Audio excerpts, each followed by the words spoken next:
Well, hello everyone, it's Pete here, and you know what? I'm done with Tamiya. Ooh, that was a bit dramatic. I love you really. Anyway, there are a few points I wanted to make. So this is slightly inspired by watching Craig at RC thumbing through the Tamiya catalogues, and I always enjoy watching those. But increasingly I'm thinking, well, there's very few Tamiyas now that I want to buy, and there's a couple of reasons. One is that I think I've got about 34 of them at the moment, and I had more sort of before the fire, so there was about another 15 then. And when I was doing the hobby when I was younger as a teenager, there was 4 of them then. So, you know, there's 50, 60 kits that I've already built. So one thing is I don't want to be building the same thing again that I've already done. And the other thing is price. I think some of the time Tamiya are taking the mick a little bit these days with some of the prices. So I want to have a look at that and compare them to Ready to Run. So one of my Armours. People say the Armours are expensive, like the Armour 4S, which is 450 quid in the UK at the time of making this video, but I want to show what you're getting for that, and the fact you can very easily spend that on a Tamiya once you put all the bits in you need to make it run. First of all, I'm going to have a look at the reasons we still love Tamiya and we still buy them. Now, first very big reason is the re-release kits and the nostalgia value, and it's buying the ones that you wanted as a teenager or a child and you couldn't afford, or you did have and they've since been destroyed or whatever. So you can't put a price on, well, you could put a price on it, but you know, if that's what you want, then it has to be the Tamiya. So for me, the Sand Scorcher was the thing that I couldn't really afford at the time. I had the holiday buggy, which was a little bit cheaper. But yeah, this one is mostly the box art from the shop, and I think that just looks amazing. So yeah, you can't really get something from someone else that's going to be the same thing, because you've got to have the one that was from your childhood. And you know, this is the one from then. So some of the guys are a little bit younger than me. It might be sort of more of the late 80s, 90s Tamiyas, but my era goes from this up to the FAV, and I think the Wild one had come out, but by that point I'm sort of 18. I'm going to the pub, and that seems more important than, you know, playing with RC cars. And then I took up the hobby again, as many did in middle age. I think I was age 45. So again, on the nostalgia front for me, FAVs is actually my original one from 1984. Plastic's a bit brittle these days. I've got a re-release version of this to knock about. But yeah, if you want the one from your youth, then it really has to be a Tamiya. So nostalgia is a very big factor with buying a Tamiya kit, and also the fact that it is a kit is a very big deal. If you want an RC kit, then Tamiya's got the biggest range. They've also got great instructions. They go together well. So if you want a kit, then I think Tamiya is the biggest manufacturer of RC kits. There's Kyosho as well, who are doing some kits. They tend to be fairly pricey.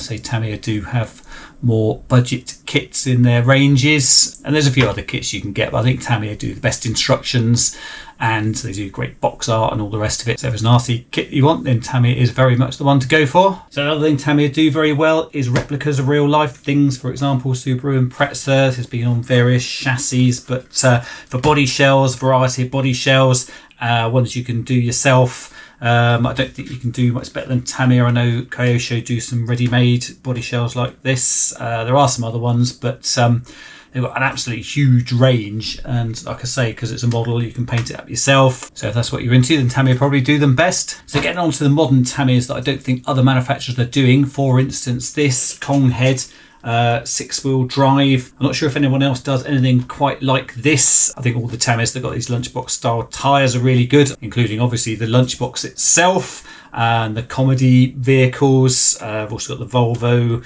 6-wheel drive, got the 4-wheel drive dump truck. I don't think you get quite the same thing with other brands. These are really good. Now, there are an awful lot of ready to run Chinese trucks these days. There's so many, in fact, it's hard to keep up with them all, and you really would have to have a look at those before buying something like the dump truck, because you'd have to look at the value for money, especially if it's for your kids just for Christmas or whatever. I'm going to run through some value for money examples in a bit. It's Another one of the modern Tammys that I really like, this one, Squash Fan. This was kindly bought for me by lovely Peter Smith over at CW01 Creations. He did ask me what I wanted, and this is very much top of the list. Say it's the modern Tammy, but it's got that retro look to it. This one's 4-wheel drive. I've also put 4-wheel steering on this, which was an option, so I do really like this. I think it's different enough from what you get from other manufacturers, but I'm going to use this for a value for money example against one of the ready to run trucks. Right, so I've got my notes here. So the Squash Fan is about 190 for the kit with the non-painted body. So on top of that, you really ought to put bearings in, about 20 quid. If you want to put oil chocks on, which really you do, let's say 30 quid for a set. So 190 was without an ESC, so about £20 for a brushed ESC. If you go in brushless like I have here, then maybe 70 quid for a 2 or 3S system. All these prices are just round and about. There's all sorts of options you can do, but it's just sort of for an example. So if you're comparing it to an Armour ready to run, for instance, where you get an SLT3 radio and receiver, about 60 quid. Servo from a British model shop, maybe 20 quid for a decent one. These are the 25 kilo ones. I know you can get them cheaper on Banggood, but just for instance. And then paint, you need several colours. So say 20 quid on paint. So already I think you're up to about 410 quid. So you're getting close to an Armour 4S at £450. Now if you want the painted version of this, and I had to double check this, didn't quite believe it, it's £308 for the kit. So tell me what, more than 100 quid extra just to give you a painted body. And bear in mind, with your ready to runs, obviously you get a painted body anyway. So if you buy all that and all the stuff I was saying before, you're over 500 quid. So actually more expensive than Armour 4S ready to run. So let's have a quick look at that and see what you get with it. Right, I don't want this to drift into being a review of the Armour 4S range, just to give you a little idea of what you get with these for your 450 quid. So a very strong body shell here, which has got a roll cage that locks into the chassis, and it's got the driver figure and these protection bits. Excuse the mud, it is very much a runner, this. Right, so it's worth saying, very strong chassis these. It's not like your snappy Tamiya plastic. Everything about this is pretty robust. You've got your great big bumpers front and back. I've nosedived this into the ground more times than I care to mention, and still good. I think that's sort of squashed a little bit, but yes, robust. So you've got a big chunky 4S system here. It's 130 amp ESC. This set with the motor, I think it's about 250 quid or something, the Spectrum stuff, which is a bit expensive. I think Hobby Wing set would still be about 170, kind of the equivalent of that. The servo that comes with this is pretty decent. It's a different one, but the one that comes with it actually retails for about 50 quid again. The Spectrum, which is a bit expensive, but this is a Banggood one, 20 something quid. Now these ones come with a centre diff. That's a very chunky bit of kit, sort of metal case, metal gears, quite a serious bit of kit. It's all metal diffs, metal ring gears on the diffs. It's got a metal spur gear. Like I was saying earlier, it's the Spectrum SLT3 radio you get with this. Decent little radio. Things like the rods here are all sort of M5 threads, I think. And you've got these enormous great metal body shocks on these. So I was saying about 30 quid to upgrade to CVA shocks for the Squash Fan, but that's just the little plastic CVA ones. Not sure if it comes across on camera how big these are, just for size comparison. That's the size of the shocks on the Squash Fan. Most Tammys, that's a mini shock, and some are a bit longer, but generally they're that sort of size. So you can see you do get whacking great shocks on this. If you wanted something like this for a Tamiya upgrade, it's going to cost you a small fortune. So you get nice tyres with foams in the 17mm metal hexes. So like I say, it's not really an advert for Armour, but it's just an example of what you get with other manufacturers for your money. Let's have a quick look at this for comparison. So this is sort of a typical modern Tamiya. So the actual chassis on this, which is also the gearbox, is actually very strong, but it's things like the tops of the shocks here where they attach, they can crack, or they have on the G601s that I've had. So I've done a mod on that to sort of strengthen that. But like I say, they're not expecting you to land this from 20 feet up in the air. Also generally with Tammys, you get sort of 3mm rods. So it's not a big heavy car like the Armour, but you know, these can bend. Also, this didn't actually have a springy bumper until I put this lunchbox bumper on it. So yes, this is a really nice RC, and I really do like this one, but if you were getting that painted one and making it brushless, like I say, you'd be in for about 500 quid, which is kind of a lot, really. Yes, if you really want a hardcore RC basher, by which I mean something that go 50 mile an hour easily, and not like we make the Tamiyas go fast sometimes in the speed contest against their will. I mean something that will go fast out of the box and you can launch off ramps and land badly and it won't break, or usually won't break. Then Tamiya don't really do those sort of RCs. But like I was saying before, Tamiya are kits, and there's a whole process of building it, and then there's the upgrades, and really a lot of it's to do with the process that you go through to create something, rather than making the strongest RC car or having something that was the best value. And also, like I was saying before, there's that nostalgia value. If there's something that you really want, you've got the money, you're prepared to pay it, then you don't really care that it's not the strongest RC car or whatever. And something I did learn when I got back into this hobby was that if there's something that you really want and it's on Time Tunnel or whatever model shop, and you think, well, I haven't quite got the money now, I'll wait, it's not necessarily going to be there forever. Some things like the lunchbox seem to have hung around forever, and there's sort of various key ones that seem to have hung around, but there were certain ones like they had the FAV, which has actually come back, but that was out when I was first doing the hobby again, and I thought, oh, let's get a re-release version of it so I can bash that and save my original one. And then it sort of disappeared for years, and say it has actually come back, but you do have to grab these kits when they're available. So if we're talking about things that are very typically Tamiya, I've got to say something about this little one. So this is what got me back into the hobby. It wasn't this exact one, because sadly that died in the fire in 2018, but yeah, you can't go wrong with these. It's not that expensive really, even to make it brushless. The kit's about 100 and something quid now. I remember when they were down to about 60 something quid, these kits. Yeah, if I had to do a recommendation for a Tamiya to get you into it, then this would be it. There's a few little upgrades that you can make on these, and I've done videos about that, but generally pretty tough, lots of fun.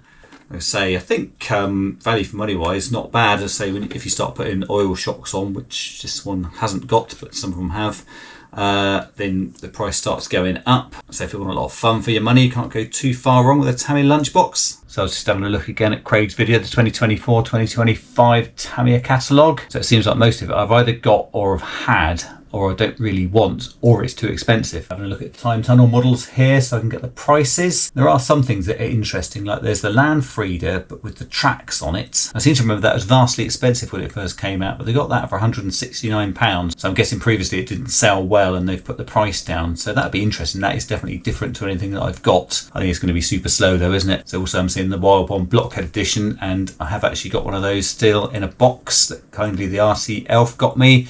I'm sort of saving that for a time when I really feel like I haven't built anything for a long time, and I've got some spare time and it's a rainy day and all of that, so I'm sort of saving that one at the moment. So also I noticed they've got the Tamiya Astute, which was the TD2 chassis, and I don't think these were well loved, and the price of that's come down to 145, so maybe that's got to be worth a look at. It's a bit of a strange looking thing. It's not as strange as the TD4.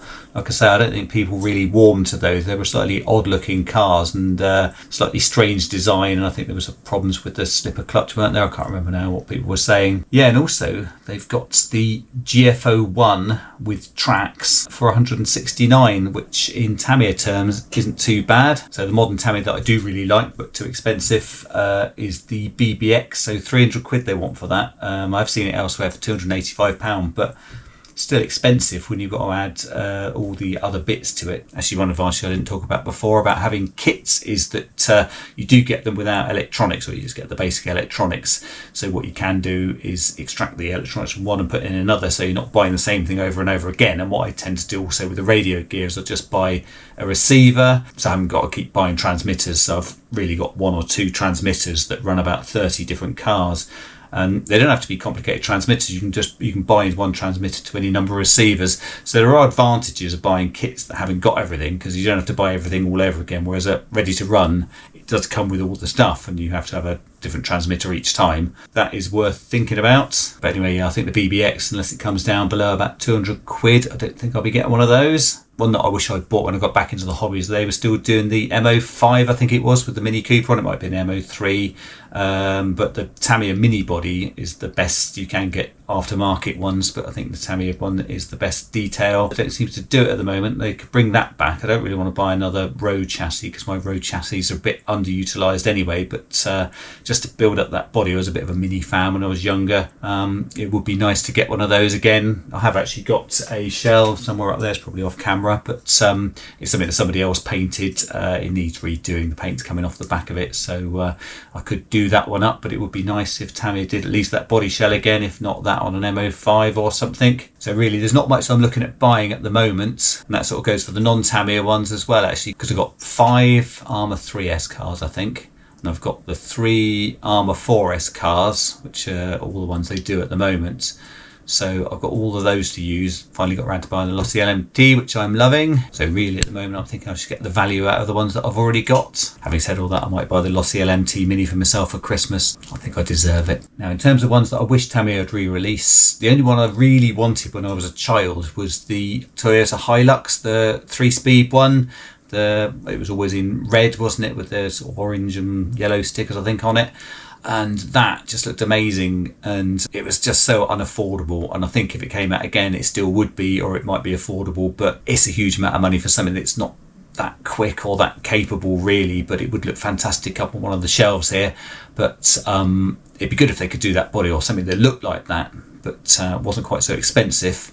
But I don't think that's going to happen. Another thing I think Tamiya have missed a trick on is with the original cars like the Sandscorcher and the Rough Rider and all of that, is if they could make a modern chassis, like a tough plastic chassis that fitted all those bodies, because they're putting the holiday buggy on things like the DTO2 and it doesn't really fit properly. The wheelbase isn't right and the width isn't right, and so if they could make a modern chassis that's the same proportions as the old chassis, but like I say, tougher and cheaper, and you could fit all those bodies, you could have various body post options on it, and have all the ones from back in the day which looked like they did, but stronger and cheaper.